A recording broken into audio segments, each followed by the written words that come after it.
Picture a stock ticker headline nobody in Detroit wants to see. China widens its battery lead while American automakers scramble to keep up. That headline is not hypothetical. It is quietly becoming the defining fact of the entire electric vehicle era. For years, people talked about the EV race as a contest between car brands, Tesla against BYD, Ford against Volkswagen, GM against whoever comes next. But that framing misses the real battlefield. The real battlefield sits one layer beneath the cars themselves, inside the battery cells, the chemical processing plants, and the factories that turn raw lithium into finished energy storage. And on that battlefield, China is not just ahead. China is pulling further ahead, year after year, quarter after quarter. Start with the raw scale. By the first quarter of 2026, Chinese battery makers controlled roughly 71% of the entire global electric vehicle battery market, up from about 60% just a few years earlier. KTL and BYD alone accounted for more than half of every battery installed in an electric vehicle anywhere on the planet. 7 of the world's top 10 battery manufacturers are now Chinese companies. China's share of total global battery cell production sits above 80%.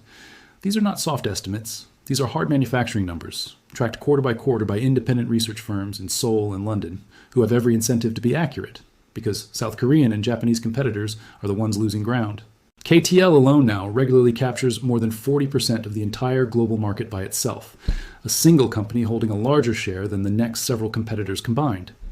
Domestically inside China, KTL's dominance is even more extreme, crossing 50% of the Chinese market in early 2026, a level of concentration that would be almost unthinkable in most other major industries.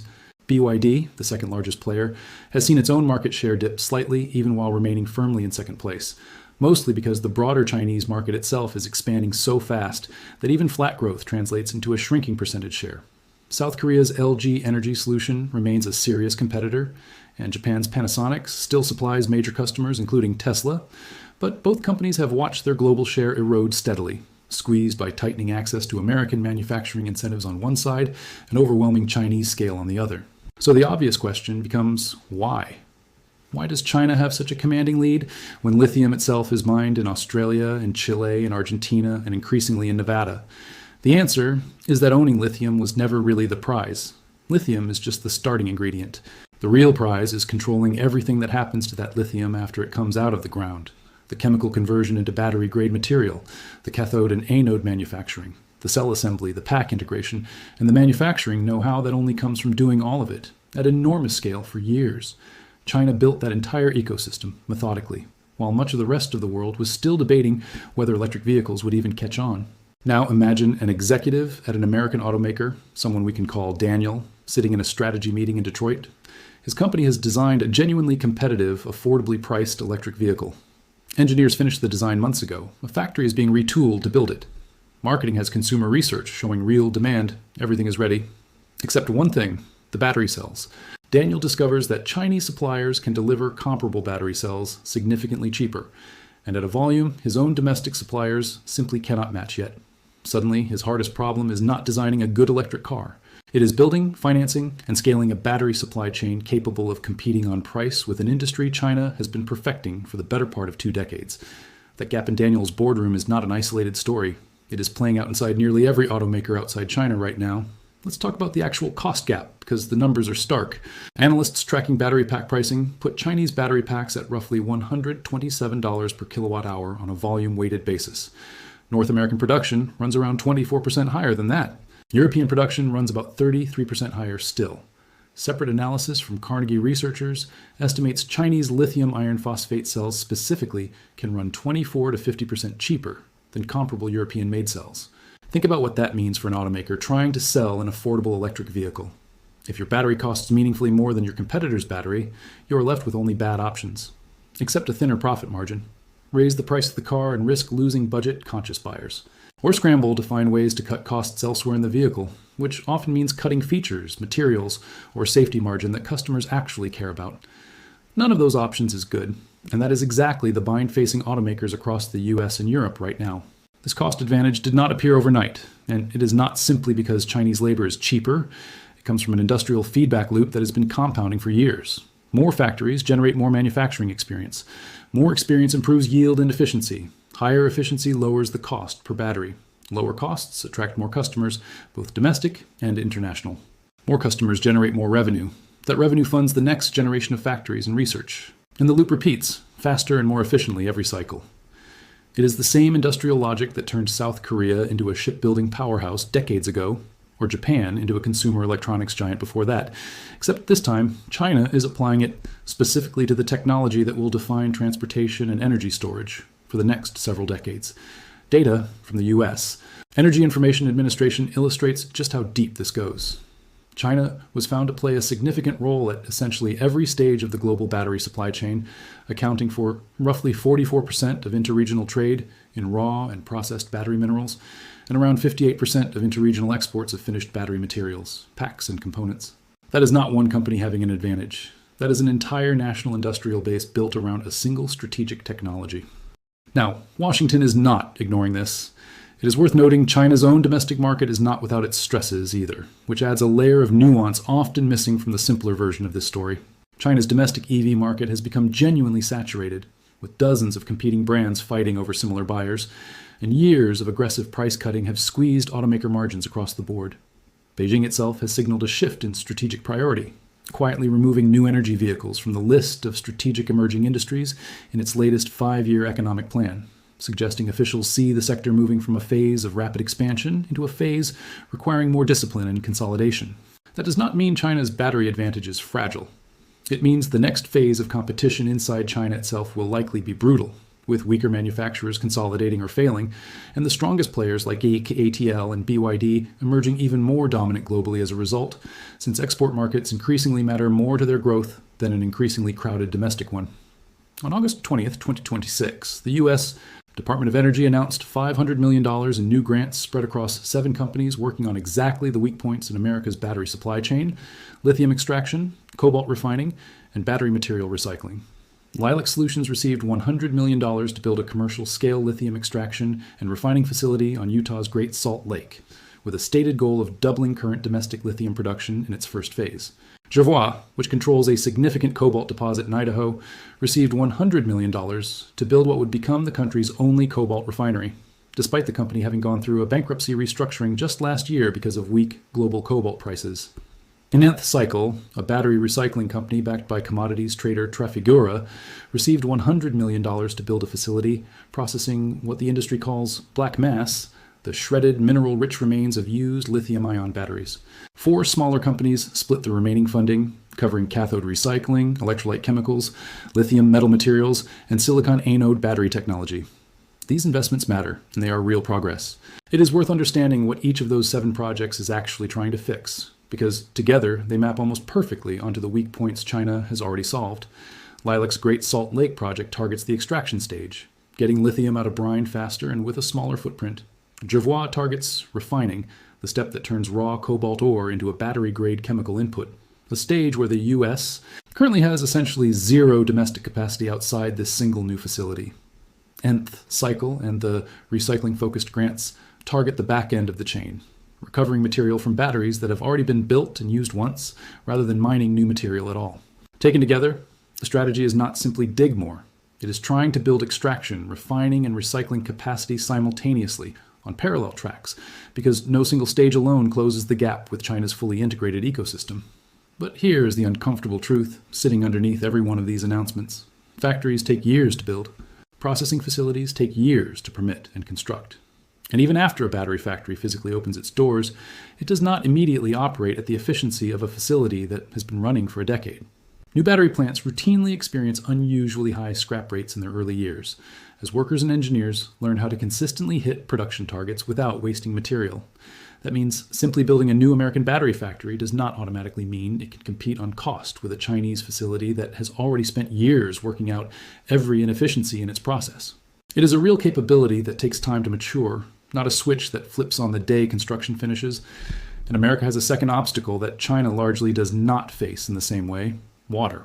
Several of the most important American lithium projects sit in drought-prone western states, where mining and processing water demands directly compete with farmers, ranchers, tribal communities, and local ecosystems. The clearest example right now is Thacker Pass in northern Nevada, positioned to eventually become one of the largest lithium mines on Earth. The project has been tangled in litigation for years, brought by a local rancher named Edward Bartell, who argued the mine's water pumping from the already over-allocated Quinn River Valley aquifer would damage his cattle operation. alongside separate lawsuits from the Reno Sparks Indian colony, the Burns Paiute tribe, and several environmental groups raising concerns about sage grouse habitat, a historic massacre site on the land, and long-term groundwater depletion. Lithium Americas, the company behind the project, eventually resolved the immediate dispute by purchasing Bartel's water rights outright in a court-approved settlement, and later secured a favorable ruling from the Nevada Supreme Court. But the underlying tension has not disappeared. It has simply been managed for now. Nevada's own state engineer has publicly classified the basin the mine draws from as over-appropriated, meaning more water rights exist on paper than the aquifer can sustainably provide. Originally, Thacker Pass was projected to be fully operational by the end of 2026. Permitting fights and legal challenges pushed that timeline back, with full capacity production now expected closer to 2028. That is not a minor delay in an industry racing against a geopolitical clock. That is years lost on one of America's single most important lithium projects because of a fight over water rights in a high desert valley most Americans have never heard of. Even after the settlement, state regulators still forbid the company from drawing water too close to the actual mine site itself, meaning the underlying tension between industrial demand and a fragile desert aquifer has been worked around for now, not permanently resolved. And Thacker Pass is not an isolated case. It is the most visible example of a pattern playing out at lithium and mineral projects across Nevada, Arizona, and other arid western states, where nearly every new project has to run a gauntlet of water rights hearings, tribal consultation requirements, and endangered species reviews before a single shovel goes into the ground. Multiply that kind of friction across the dozen or so other lithium and battery material projects racing to scale up across the American West, and you start to understand why catching up to China is not simply a matter of writing bigger checks. It is a matter of navigating water law, tribal consultation, endangered species protections, and local opposition, all while a competitor on the other side of the Pacific builds new capacity largely without those same constraints. In response, companies are increasingly exploring direct lithium extraction, a newer set of technologies designed to pull lithium out of brine with a dramatically smaller water footprint than traditional evaporation ponds, alongside water recycling systems meant to reduce net freshwater consumption at processing sites. Whether those technologies mature fast enough to meaningfully change the water equation before the end of this decade remains, honestly, an open question. Now here is where the story takes an important turn, because the technology itself is shifting underneath everyone's feet. Lithium-ion batteries have been the default chemistry for the entire EV era so far, but China is investing heavily in an entirely different battery chemistry, sodium-ion, which does not require lithium at all, and instead relies on sodium, one of the most abundant elements on the planet. TATL, the world's largest battery maker, has been especially aggressive here. The company's Naxtra sodium-ion battery brand passed China's newest, strictest national safety standard for electric vehicle traction batteries, becoming the first sodium-ion battery in the world to do so. KATL's chairman has publicly projected that sodium-ion batteries could eventually replace 30 to 40% of the existing battery market, not as a niche alternative, but as a genuine structural shift.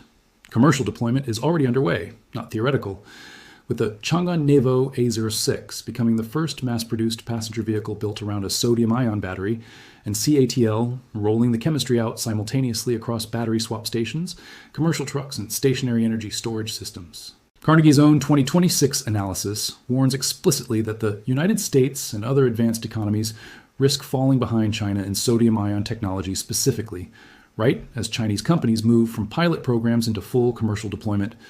Why does sodium-ion matter so much strategically? Because if it scales successfully, it partially sidesteps the entire lithium and cobalt supply chain fight altogether. It reduces dependence on exactly the critical minerals America has been racing to secure. In other words, while Washington is spending billions trying to catch up in the lithium-ion race it already knows it is losing, China may be simultaneously building a commanding lead in the next chemistry that could partially replace it. That is not competing in the same race. That is potentially running a second race nobody else has fully entered yet. It is also worth noting that sodium-ion is not the only frontier China is pushing on simultaneously.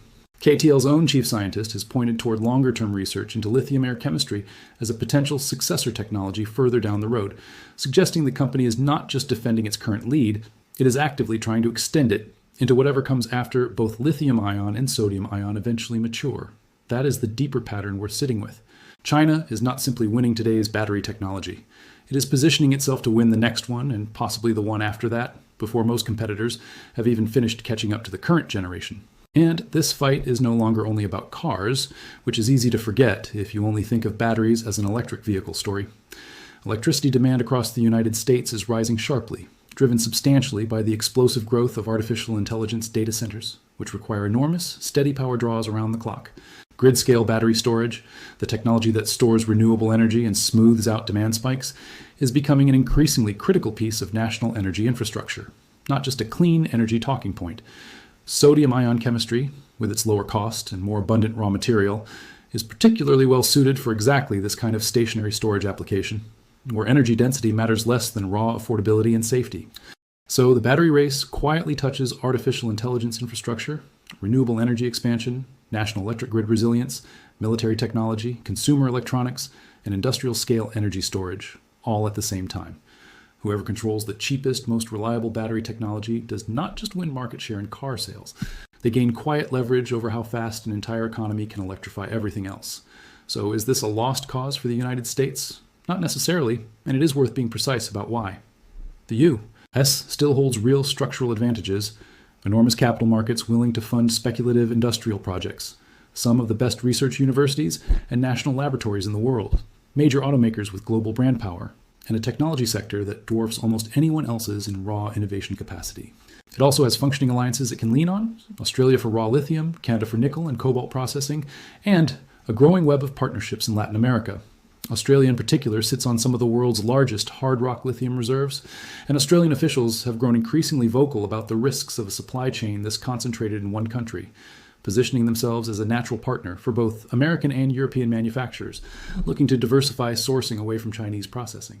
Canada brings something slightly different to the table, not just raw nickel and cobalt deposits, but an existing regulatory and trade relationship with the United States that can move faster than building entirely new international partnerships from scratch, especially under coordinated frameworks already in place between the two countries. None of these partnerships alone closes the gap with China. But stitched together, allied lithium, allied nickel and cobalt processing, and domestic recycling, they represent a plausible, if difficult, path toward meaningful diversification over the next 5 to 10 years, even if full parity. With China's integrated ecosystem remains a much longer and more uncertain goal.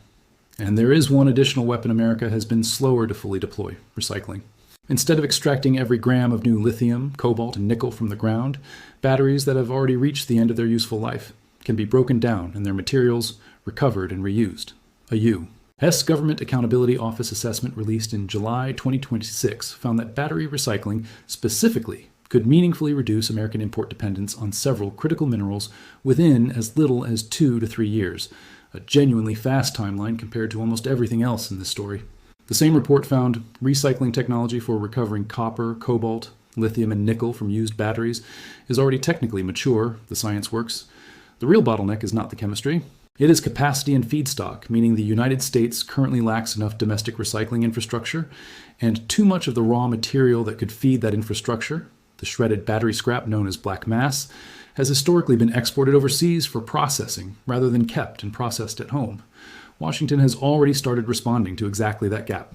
In late July 2026, Trump signed a directive using the Defense Production Act to authorize the Commerce Department to restrict exports of recycled critical minerals and materials, explicitly including recovered content from old magnets and batteries, aiming to keep that recyclable feedstock inside the country rather than shipping it abroad. That single policy change could meaningfully accelerate the 2 to 3 year timeline the GAO identified, assuming that domestic processing capacity gets built out fast enough to actually use the material now being kept at home. The GAO report also included a sobering caveat worth remembering. Its recycling analysis focused specifically on 11 minerals tied to batteries and semiconductors, and did not include rare earth magnet materials at all, meaning even a successful battery recycling push leaves a separate, largely unaddressed gap in the broader critical minerals picture. The same broader GAO assessment looked beyond batteries too, at the semiconductor industry, and the picture there was noticeably less encouraging. Substitution for chip-grade minerals like gallium and germanium is unlikely to help in the near term, the report found, because alternative materials simply do not perform as well under the same conditions, and China alone controls roughly 99% of global gallium production, an even more extreme concentration than anything seen in the battery sector.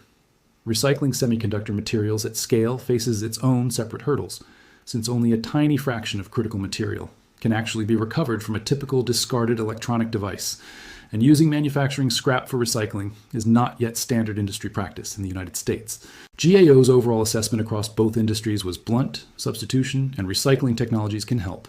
But meaningful progress across the board could take anywhere from 2 years in the best case, batteries specifically, to more than 10 years in harder cases like semiconductors.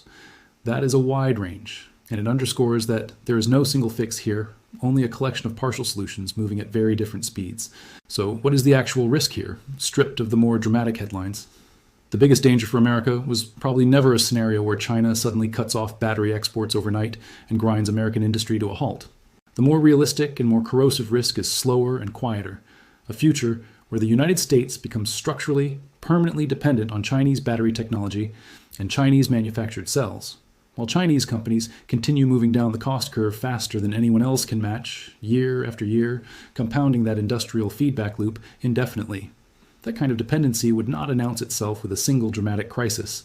It would simply show up gradually in higher electric vehicle prices for American consumers, in weaker margins for American automakers trying to compete globally, in slower and more expensive build-out of grid-scale energy storage precisely when the country needs it most for AI infrastructure and renewable energy, and in reduced American leverage in future trade and diplomatic negotiations involving anything connected to batteries or electrification.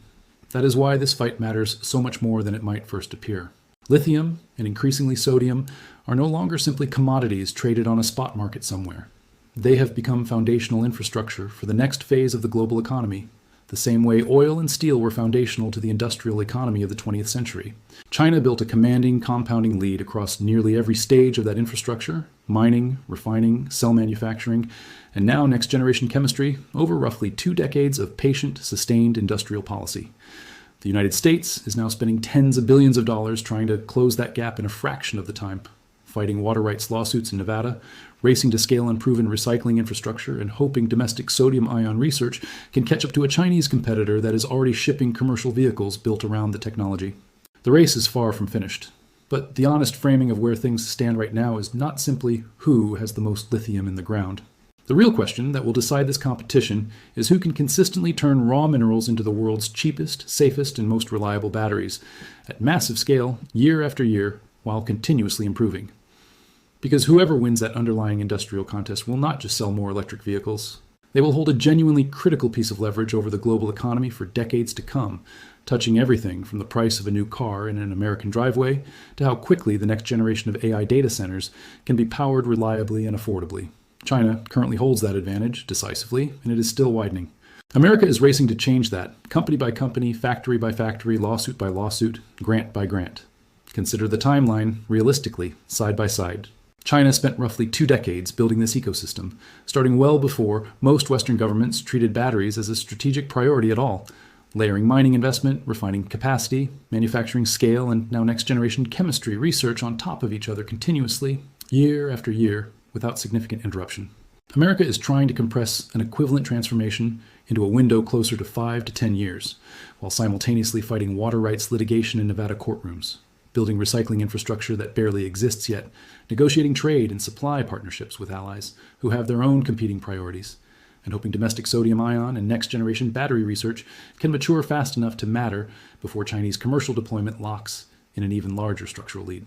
That is an extraordinarily difficult position to close from, but not an impossible one, and the individual pieces of progress described here, the Great Salt Lake extraction facility, the Idaho cobalt refinery, the black mass export restrictions, the GAO-backed push toward faster recycling, are all genuine steps in the right direction, even if none of them alone is sufficient. The next few years will likely determine whether those individual steps add up to a real structural shift, or simply slow the rate at which the gap continues to widen. Whether that race can actually close the gap before it becomes permanent is the single most consequential industrial question of this decade, and right now, nobody honestly knows the answer.